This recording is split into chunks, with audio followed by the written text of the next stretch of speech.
Druhý knižný typ, ktorý dnes prinášam, nie je ani náhodou príjemným čítaním, ale je užitočné a pre čitateľa veľmi dôležité riskovať toto čítanie, pretože je veľmi poučné.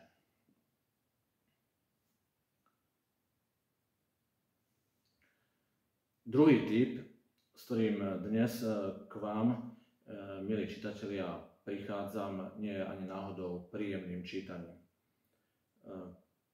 Kniha Kasta o koreňoch našej nespokojnosti od americkej autorky Isabel Wilkerson sa venuje dejinám aj súčasnosti amerického rasizmu. Pod povrchom amerických dejín sa totiž žiaľ nachádzajú aj strašidelné veci. Nedajú sa ignorovať a nestačí sa len schúliť kdesi v kúte s pocitom viny alebo hanby. Veľa dôležitejšie je nahlas rozprávať, skúmať príčiny a dôsledky rasizmu a len takýto prístup môže ochrániť všetky ďalšie nasledujúce generácie pred chybami predkov a našimi chybami.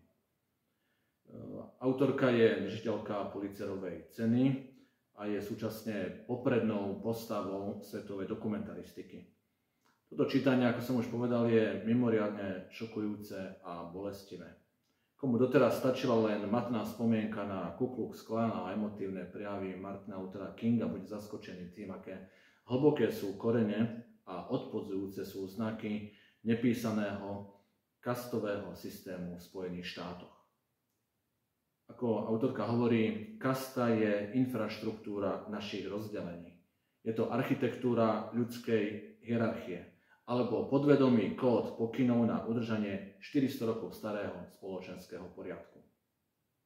Patriť ku kaste Afroameričanov bolo a je predurčením aj osudovým prekliatím. Ideológia kastového systému v Spojených štátoch už bola 1000-krát porazená černošskými hrdinami, ale naposledy k jej prebudeniu prispel prezident Donald Trump, keď privábil k sebe všetkých, ktorí s nostalgiou spomínali na dobu, keď vraj každý vedel, kde je jeho miesto. Škandálom kastového rozdelenia je rasa ako hlavný nástroj a predobraz kasty. Nejde o nejaké prirodzené spoločenské rozdelenie na ekonomické triedy či hierarchiu talentovaných a tých druhých menej úspešných. Základom nevedomých hodnotení je obyčajný fyzický znak, ktorým je farba pleti. A tá definuje kastu tzv. Amerických nedotknuteľných.